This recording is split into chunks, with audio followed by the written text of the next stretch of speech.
వ్యక్తిగత ఉజ్జీవ సభలు మే 4-5 తేదీలలో ప్రతిరోజు ఉదయం 10 గంటలకు మరియు సాయంత్రం 6 గంటలకు. ఈ సభలో సిస్టర్ క్యాథరిన్ గారు, సిస్టర్ కరిష్మా గారు బలమైన ఆరాధనలో నడిపించెదరు. ముఖ్య ప్రసంగికులు డాక్టర్ థామస్ గారు, డాక్టర్ శివ థామస్ గారు, దహించు అగ్ని మినిస్ట్రీస్, రాజమహేంద్రవరం. స్థలం Eden garden convention centre, Balaji Nagar, 15వ లైన్, అమరావతి రోడ్, గుంటూరు. మరిన్ని వివరాలకు 9391230254 మరియు 9494940072 మరియు 73.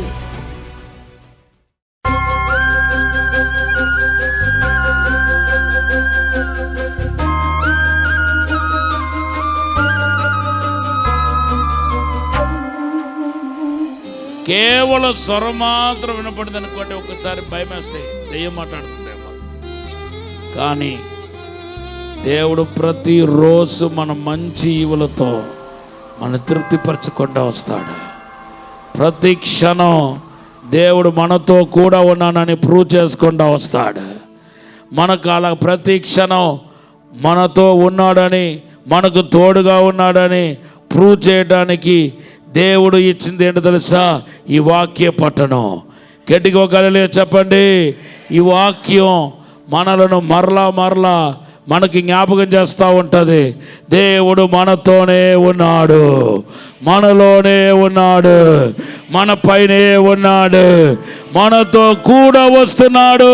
గట్టిగా చెప్పండి, గట్టిగా పరిచయం. హల్లెలూయా. ఈ రోజు నుండి ప్రతిరోజు మీరు అద్భుతాన్ని చూడబోతున్నారు. అద్భుతాన్ని చూసినప్పుడు మీరు ఏమనుకోవాలి? దేవుడు సజీవుడు, నా దేవుడు సజీవుడు, దేవుడు నాతోనే ఉన్నాడు, నా పక్కనే ఉన్నాడు, నాలోనే ఉన్నాడు. ప్రతి కీడు నుండి నన్ను దేవుడు తప్పిస్తాడు. నాకు భయం లేదు, దిగులు లేదు. నాతో దేవుడు నీతో ఉన్నాడని ఎప్పటికప్పుడు ప్రూవ్ చేయలాగిన దేవుడు అద్భుతాల ద్వారా, సూచక్రియల ద్వారా, మహత్కార్యాల ద్వారా, తన యొక్క స్వరం ద్వారా తన్ను తాను ఘనపరచకపోతున్నాడు. కొట్టండి గట్టిగా చెప్పండి, హల్లెలూయా. ఆయన మనతో కూడా రాకపోతే మనం ఎక్కడో ఒక చోట్ల స్టక్ అయిపోతాం, ఏదో ఒక తుఫాన్లో ఇరుకొని పోతాం. మనతో ఆయన కూడా ఉంటూ మనం బలపరుచుకుంటూ రావాలి, మనల్ని దీవించుకుంటూ రావాలి. గట్టిగా ఒక హల్లెలూయా చెప్పండి. మొన్న హైదరాబాద్లో కూడా ఈ స్టోరీ చెప్పాను, మీకు కూడా చెప్పాలని నాకు ప్రేరేపణ వస్తుంది. ఒక పిల్లోడంట వాళ్ళ నానమ్మ ఇంట్లో ఎదుగుతున్నాడంట. వాళ్ళ నానమ్మ పెంచుకుంటుంది. ఇప్పుడు వాళ్ళ నానమ్మకు తాతకు చాలా దగ్గరవాడైపోయాడు ఈ మనవడు. ఇప్పుడు వయసు పెద్ద వయసు వచ్చేస్తుంది, స్కూల్లో చేర్చాలి.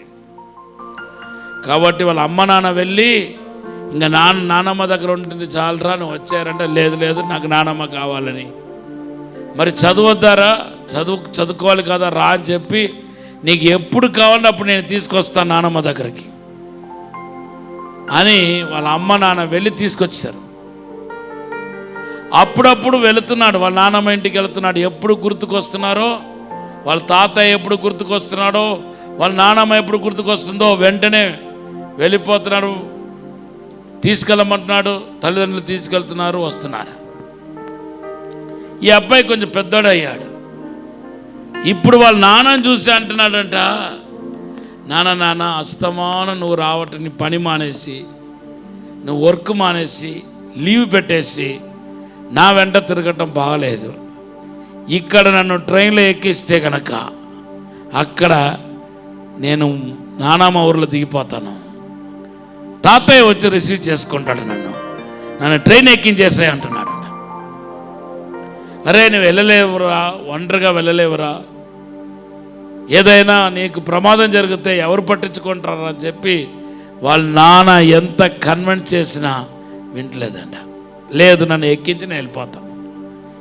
సరే చెప్పి టికెట్ కొని, రైల్వే టికెట్ కొని, టికెట్తో పాటు ఒక ఉత్తరాలు రాసి, నీకు ఏమైనా కష్టాలు వస్తే ఏమైనా బాధలు వచ్చినప్పుడు మాత్రమే ఈ యొక్క ఉత్తరాలు చదువు, లేకపోతే అవసరం లేదని చెప్పి ఆ ట్రైన్ టికెట్తో పాటు ఆ ఉత్తరాలు కూడా రాసి పంపించేశాడు. ఈ అబ్బాయి ట్రైన్లో కూర్చున్నాడు. కాసేపుకు ట్రైన్ కదిలింది. వాళ్ళ నాన్న బై చెప్పేశాడు. వాళ్ళ నాన్న పక్కన ఉన్నంతసేపు ధైర్యంగానే ఉన్నాడు.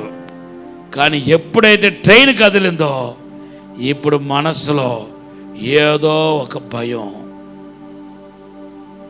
అయ్యో, నాన్న దగ్గర లేడు,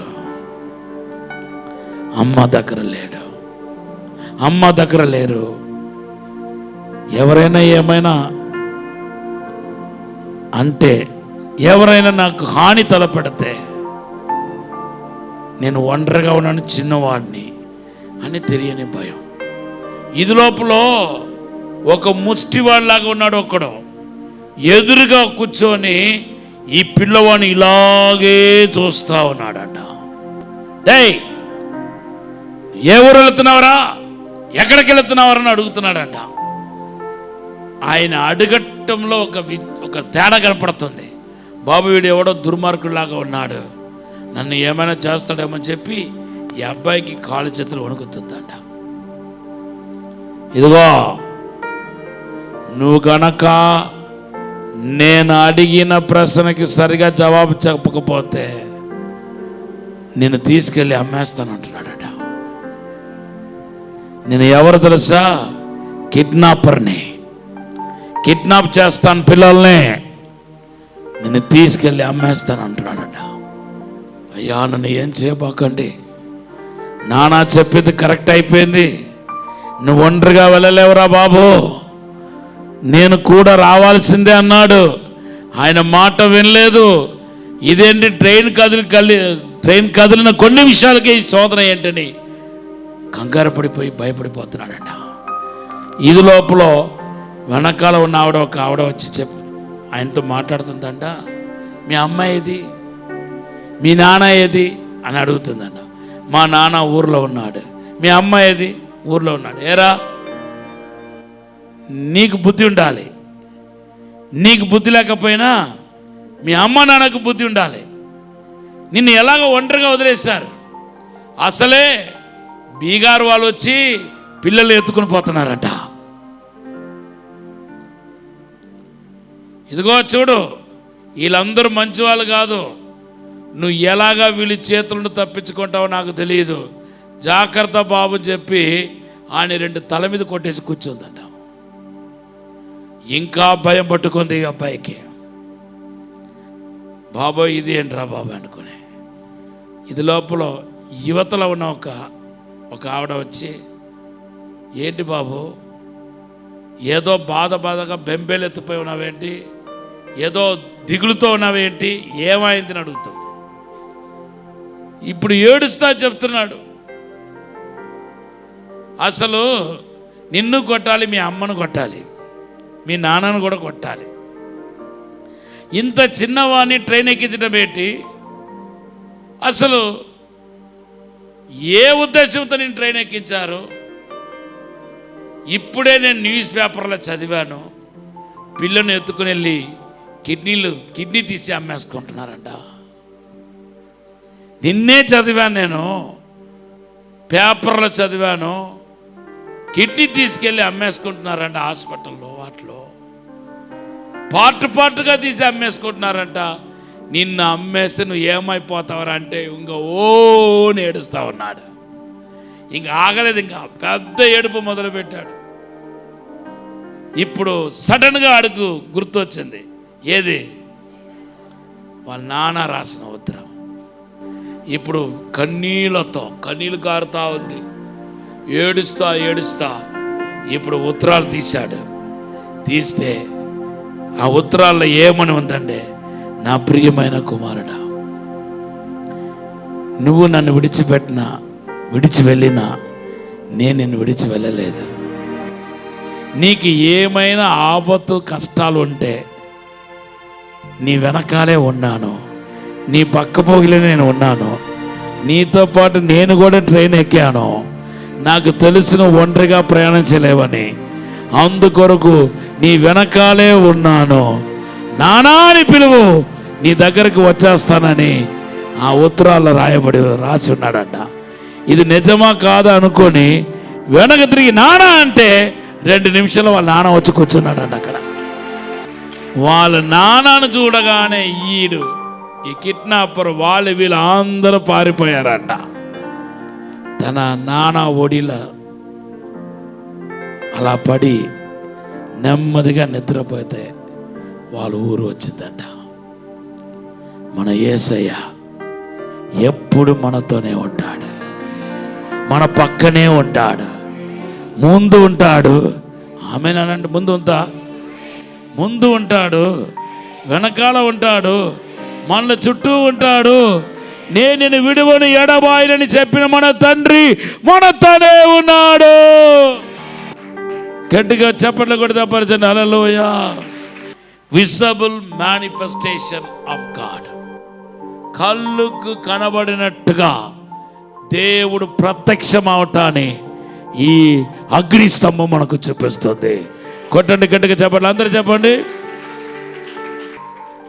ఎలాగా ప్రభు మీకు ఎలా ప్రత్యక్షం అవుతాడు? గొర్రెల కాపరిలాగా పిక్చర్ ఉంటుంది చూస్తారా, అలాగనా? కాదు. ఎలాగ నీకు ప్రత్యక్షం అవుతాడు, ఎలాగ తన ఉనికిని చాటుకుంటాడు? క్లియర్ కట్గా నీకు అద్భుతాలు చేయడం ద్వారా, నీకు మేలు చేయడం ద్వారా, లేని వాటి ఉన్నట్టుగా చేయడం ద్వారా, ఉన్న వాటిని లేనట్టుగా చేయడం ద్వారా, నీకు కళ్ళుకు కనపడినట్టుగా రాబోతున్న దినాల్లో ప్రత్యక్షం కాబోతున్నాడు. కొట్టండి గట్టిగా చెప్పట్లు. ఇదే అగ్ని స్తంభం ఒక మహిమ. మూడోది ఏంటంటే బలిపీఠం వైపు దిగి వచ్చిన బలిపీఠం పైన దిగి వచ్చిన అగ్ని. అందరూ చెప్పండి. బలిపీఠం పైన దిగి వచ్చిన అగ్ని. లేవియాకాండం చూడండి. లేవియాకాండం 6వ అధ్యాయం 12వ వచనం. బలిపీఠం మీద అగ్ని మండుచుండవలెను, అది ఆరిపోకూడదు. హల్లెలూయా. ఈ బలిపీఠం మీద వచ్చిన అగ్ని, బలిపీఠం మీద ఉన్న అగ్ని. అందరూ చెప్పండి, బలిపీఠం మీద ఉన్న అగ్ని. హల్లెలూయా. ముగించేస్తాను. బలిపీఠం మీద ఉన్న అగ్ని, ద ఆల్టర్ ఫైర్.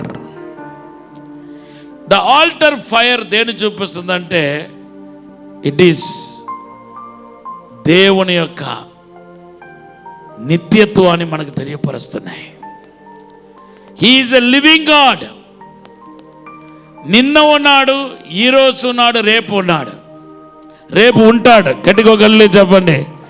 యేసు నిన్న ఉన్నాడు, ఈరోజు ఉంటున్నాడు, రేపు కూడా ఉంటాడు. గట్టిగొగల్లిగా చెప్పండి. అందుకొరకు ప్రభు అంటున్నాడు ఆ లేవియాకాండ 6వ అధ్యాయంలో, బలిపీఠం మీద మండుచున్న అగ్ని ఏమైపోకూడదు, ఆరిపోకూడదు. అది కాన్స్టెంట్గా మండుతూ ఉండాలి. దాని ఒక అర్థం ఏంటంటే, దేవుడికి మరణం లేదు. అది ఎప్పుడు జీవం కలిగిన దేవుడుగా, జీవమిచ్చే దేవుడుగా, జీవం కలిగిన దేవుడు, సజీవుడుగా ఉంటాడు. తరతరమైన సజీవంగా ఉంటాడు. గట్టిగా హల్లెలూయా చెప్పండి. మనం ఆరాధించే దేవుడు సజీవుడు అనే దానికి రుచి ఏంటంటే, దేవుని యొక్క పరిశుద్ధాత్మక అగ్ని బలిపీఠంలో ఆరిపోకుండా కనబడటం. అందరూ చెప్పండి. ఆరిపోకుండా, అగ్ని ఆరిపోకుండా బలిపీఠం పైన కనబడుతున్న అనుభవం, దేవుడు సజీవుడు. గట్టిగా హల్లెలూయా చెప్పండి. మనము మృతి చెందిన దేవుని ఆరాధించట్లేదు, సచ్చిన దేవుని ఆరాధించట్లేదు.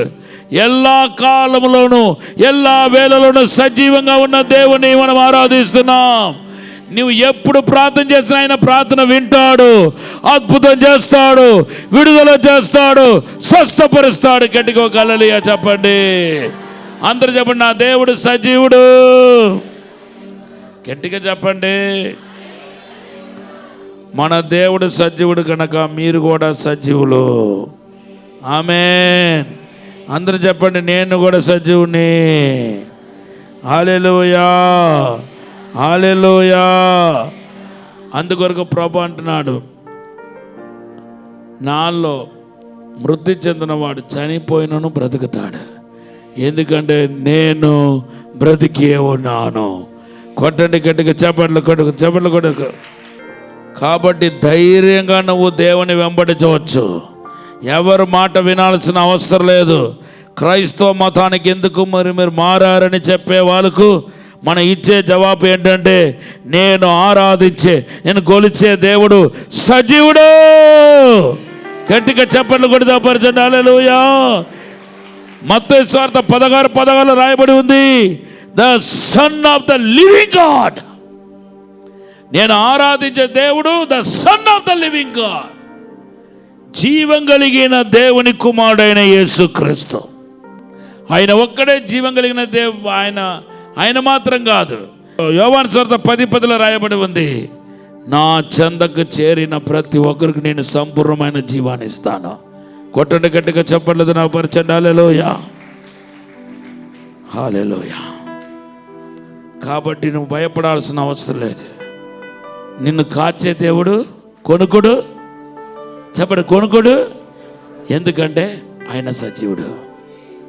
121 కీర్తన 7-8 వచనాన్ని మీరు బైకాట్ చేసుకోవాలి. నిన్ను కాచే దేవుడు కొనుకోడు, నిద్రపోవాడు. గట్టిగా చెప్పండి కూడా దప్పరచండి. హల్లెలూయా. నంబర్ 4 ఏంటంటే, నిర్గమకాండం 3వ అధ్యాయం 1 నుండి 5 వచనాలు చదివితే, మండుచున్న పొదల మీద కనపడిన అగ్ని.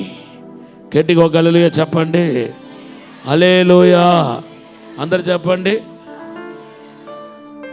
పొదలో, ముళ్ళు పొదలో కనబడిన అగ్ని. ముళ్ళు పొదలో ఆయన దిగి రావటానికి ఎన్నో మంచి మంచి రమ్యమైన చెట్టు ఉంటే ఆయన ముళ్ళు పొదలో దిగి వచ్చాడు. అంటే ఆయన తగ్గింపును, దేవుని యొక్క తగ్గింపును చూపిస్తుంది, దేవుని యొక్క ప్రేమను చూపిస్తుంది. దానితో పాటు దేవుని బిడ్డలారా, ముళ్ళు పొదలో దిగి వచ్చిన అగ్ని ఏం చేస్తుందంటే మాట్లాడుతుంది. గట్టిగా చప్పట్లు కొడితే పరిచండి. హల్లెలూయా. ముళ్ళు పొదలు దిగి వచ్చిన అగ్ని మనకు తెలియపరిచే సత్యం ఏంటంటే, మనం ఎలాగైతే దేవునితో ప్రార్థనని పేరిట మాట్లాడతామో అలాగే దేవుడు కూడా మనతో మాట్లాడతాడు. మనం ఆయన స్వరం వినగలుగుతాం. గొర్రెలు నా స్వరమును వింటాయి. యోహాను సువార్త 14 ప్రభు చెప్పాడు, మీరు అందరూ దేవుని స్వరం వినాల్సిందే. ఈ రోజు నుండి దేవుడు ముళ్ళు పొదలు దిగి వచ్చిన అగ్నిగా నీకు ప్రత్యక్షం కాబోతున్నాడు. దాని ఒక అర్థం ఏంటంటే, నువ్వు దేవుని స్వరం వినబోతున్నావు. అందరూ చెప్పండి, నేను దేవుని స్వరం వినబోతున్నాను. గట్టిగా చెప్పండి కొట్టండి, దేవుని స్వరం వినబోతున్నాను. హల్లెలూయా. 5వ అగ్ని 1 రాజుల గ్రంథం 18:38. అతడు ఇలాగు ప్రార్థన చేయుచుండగా యెహోవా అగ్ని దిగి దహనబలి పశువులను, కట్టెలను, రాళ్లను బుగ్గిని దహించి కందకమందున్న నీళ్లను ఆరిపోచేసెను. హల్లెలూయా. చూడండి, పరలోకం నుండి దిగి వచ్చిన అగ్ని. అందరూ చెప్పండి. ఈ పరలోకం నుండి దిగి వచ్చిన అగ్ని 1 రాజుల గ్రంథం 18:37-38. 37లో ఏలియా ప్రార్థన చేస్తున్నాడు. ప్రార్థన విన్నాడు అనేదానికి గుర్తుగా పరలోకం నుండి అగ్ని దిగి రావడం చూపిస్తున్నాం. పరలోకం నుండి దిగి వచ్చిన అగ్ని దేవుని చూపిస్తుందంటే ప్రార్థన ఆలకించే దేవుడు. కొట్టండి గట్టిగా చెప్పాలి. హల్లెలూయా. చేసిన ప్రార్థనలన్నీ దేవుడు విన్నాడు. దేశం కొరకు చేసిన ప్రార్థనలు విన్నాడు, రాష్ట్రం కొరకు చేసే ప్రార్థన విన్నాడు, సంఘక్షేమం కొరకు చేసిన ప్రార్థన విన్నాడు, నా కొరకు మీరు చేసిన ప్రార్థన విన్నాడు, మీ కుటుంబం కోసం, మీ పిల్లల కోసం, నీ కుటుంబ సభ్యుల కోసం చేసిన ప్రార్థన విన్నాడు. దాని ఒక జవాబును మనం చూడబోతున్నాం. గట్టిగా చెప్పండి, కొడదాపరచండి. పరలోకం నుండి దిగి వచ్చిన అగ్ని ప్రార్థన దేవుడు ఆలకించటాన్ని చూపిస్తుంది. ఈవెన్ 2 రాజుల గ్రంథం 7వ అధ్యాయం 1-4 వచనాలు చదివితే సాలమోను మోకాళ్ళ ఉండి ప్రార్థన చేసినప్పుడు ఆయన ప్రార్థన విన్నాడు అనే దానికి రుజువుగా అగ్ని దిగి వచ్చినట్టుగా మనం చూస్తున్నాం. 2వ దినవృత్తాంతం 7వ అధ్యాయం 1-4 వచనాలు. 2వ దినవృత్తాంతం 1-4 వచనాలు. నీ ప్రార్థనలన్నీ దేవుడు విన్నాడు. ప్రార్థనలన్నీ దేవుడు విన్నాడు. జవాబు వస్తుంది. ఇక్కడ ఉన్న ప్రతి ఒక్కరూ రాబోతున్న దినాల్లో సాక్ష్యం చెప్పబోతున్నారు. నా ప్రార్థన దేవుడు విన్నాడు, నాకు మేలు జరిగిందని గట్టిగా చెప్పలు కొడతా పరిచండి. హల్లెలూయా. ఇప్పుడు మీకు అర్థమైందా ఎందుకు భూమి అని మీ మీద అగ్ని వేయడానికి దేవుడు వచ్చాడని? 5 కారణాలు. మొదటి కారణం ఏమన్నాను? దేవుడు గనక అగ్ని నాలుక రూపంలో దిగి వస్తే ఏమని చెప్పాను? వాగ్దానం నెరవేర్పు, ప్రవచన నెరవేర్పు అన్నాను. రెండవదిగా అగ్ని స్తంభ రూపంలో ప్రభు దిగి వస్తే దేవుని యొక్క కార్యము కళ్ళుకు కనిపించినట్టుగా ప్రత్యేకంగా ఆత్మ ప్రత్యక్షత, ప్రత్యేకంగా దేవుని కార్యాలు కనిపించిన ఆ అనుభవాన్ని మనకు చూపిస్తుంది. మూడవదిగా బలిపీఠం మీద దిగి వచ్చిన అగ్ని దేన్ని చూపిస్తుందంటే దేవుడు సజీవుడు, లివింగ్ గాడ్, లివింగ్ గాడ్. నాలుగవదిగా పొదల మీదకి దిగి వచ్చిన అగ్ని దేన్ని చూపిస్తుందంటే దేవుని యొక్క తగ్గింపును.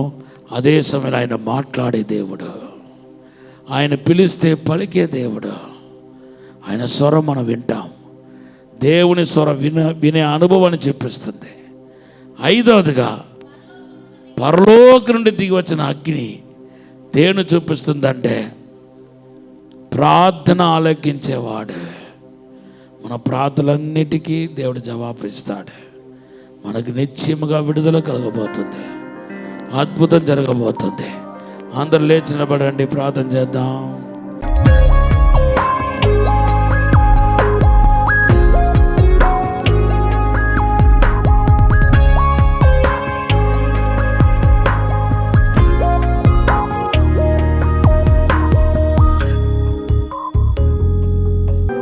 ప్రార్థన. పరిశుద్ధము నమ్మకమైన పరలోక తండ్రి, నీకు వందనాలు, స్తోత్రాలు ప్రభా. మమ్మల్ని క్షమించి మన్నించి పరిశుద్ధపరిచి మా హృదయాన్ని మండించండి ప్రభా, మా హృదయాన్ని రగిలించండి ప్రభా. దేవుని మహిమ ఇప్పుడే తాకినగాక, దేవుని శక్తి ఇప్పుడే తాకినగాక, ఈ సంఘం మండించబడినగాక, దేవుని అగ్ని చేత మండించబడినగాక, నిరంతరము మండించబడినగాక, నీ రాకడ భరితము మండించబడినగాక, దేవుని అభిషేకం దిగినగాక. యేసు నామములో ఈ 50వ దినమున పరిశుద్ధాత్మ పెంతెకోస్తు అనుభవం ప్రతి ఒక్కరికి కలుగునగాక, ప్రతి ఒక్కరు నింపునగాక, దేవుని శక్తి నింపునగాక. ఇప్పుడు ఆశీర్వదించి దీవించి అభిషేకించండి ప్రభా, మహిమతో నింపుమని తాకుమని యేసు నామములో అడిగి వేడుకుంటున్నాము తండ్రి. ఆమేన్, ఆమేన్, ఆమేన్. గట్టిగా చప్పట్లు కొడుతూ పరచండి. హల్లెలూయా. రాజమహేంద్రవరంలో దహించు అగ్ని స్కూల్ ఆఫ్ డునామిస్ పరిశుద్ధాత్మ పాఠశాల మే 1వ తేదీ నుండి ప్రారంభించబడును. మీరు పరిశుద్ధాత్మతో నింపబడాలని ఆశపడుతున్నారా? వాక్యంలో లోతైన మర్మాలను తెలుసుకోవాలని అనుకుంటున్నారా? ఫలభరితమైన సేవ చేయాలనుకుంటున్నారా? విశ్వాస వీరులై ప్రభువు కొరకు మంచి పోరాటం పోరాడాలని ఆశపడుతున్నారా? అంతర్జాతీయంగా వాడబడుచున్న అనుభవజ్ఞులైన దైవజనులచే బోధించబడతాయి.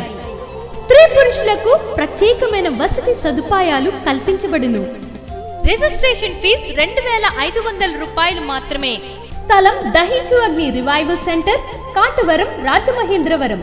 మరిన్ని వివరాలకు 9494940072 and 73. గుంటూరులో సువార్త స్వస్థత ఉజ్జీవ సభలు మే 4, 5 తేదీలలో ప్రతిరోజు ఉదయం 10 గంటలకు మరియు సాయంత్రం 6 గంటలకు. ఈ సభలో సిస్టర్ క్యాథరిన్ గారు, సిస్టర్ కరిష్మా గారు బలమైన ఆరాధనలో నడిపించెదరు.